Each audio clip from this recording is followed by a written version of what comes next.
নমস্কার সবাইকে, কবিতার রান্নাঘরে। আজকে আমি আপনাদের সাথে শেয়ার করব 3 রকম চপের রেসিপি। একই দোকানের স্বাদে এই রকম চপ আপনারা বাড়িতেই তৈরি করে নিতে পারবেন। চলুন তাহলে দেখে নিন চপ তৈরি করার পদ্ধতিটি। প্রথমে আমি এখানে 250 গ্রাম বেসন নিয়েছি, তার মধ্যে পরিমাণ মতন লবণ দিচ্ছি, হাফ চামচ বেকিং সোডা দিচ্ছি আর সামান্য বেকিং পাউডার দিচ্ছি।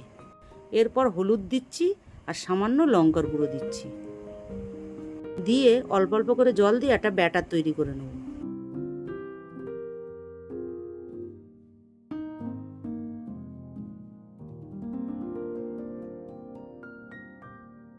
দেখুন ব্যাটারটা আমার তৈরি হয়ে গেছে, একদম পাতলাও করিনি, একদম ঘনও করিনি।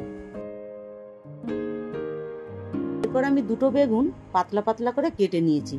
এরপর এর মধ্যে আমি লবণ দিচ্ছি, হলুদ দিচ্ছি, দিয়ে আমি মেখে নেব।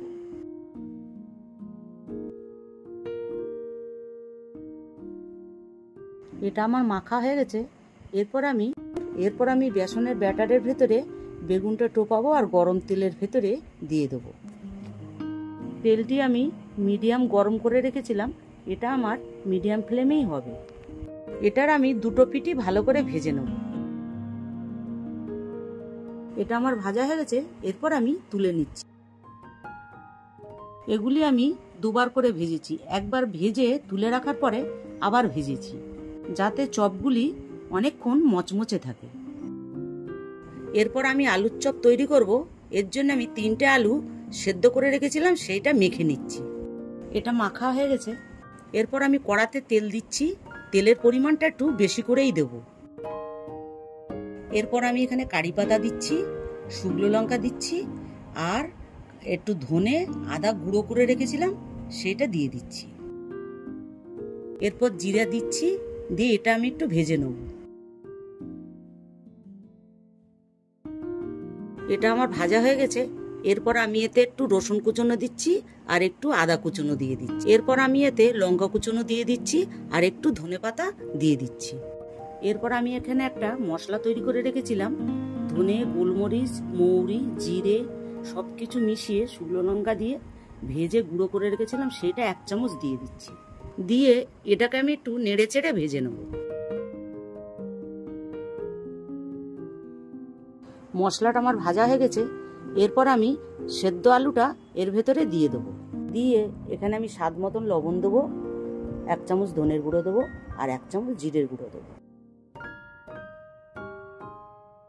এরপর আমি আলুর সাথে মশলাটাকে ভালো করে মিশিয়ে ভালো করে ভেজে নেব। এটা আমার ভালো করে ভাজা হয়ে গেছে। এরপর আমি এতে একটু গরম মশলা দিয়ে নেড়ে চেড়ে নামিয়ে দেবো। এরপর এটা আমি একটু নামিয়ে ঠান্ডা করতে দেবো।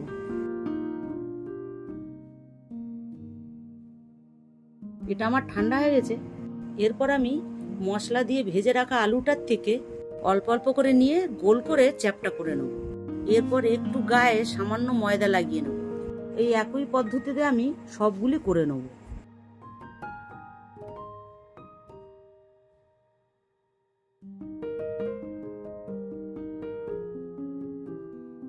সবকটি আমার করা হয়ে গেছে। এরপর আমি বেসনের ব্যাটারটার ভিতরে একটু একটু করে দিয়ে তেলে ছেড়ে দেবো। এই ভাজাটা আমার মিডিয়াম ফ্লেমেই হবে।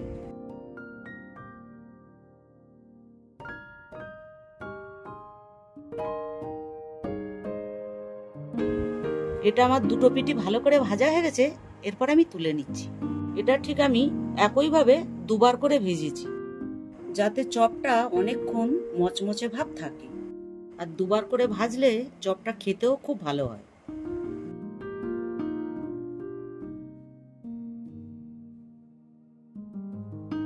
এরপর আমি পেঁয়াজি তৈরি করে নিচ্ছি।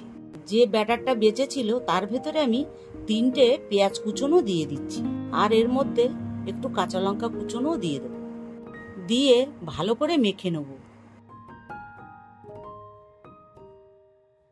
এটা আমার ভালো করে মাখা হয়ে গেছে।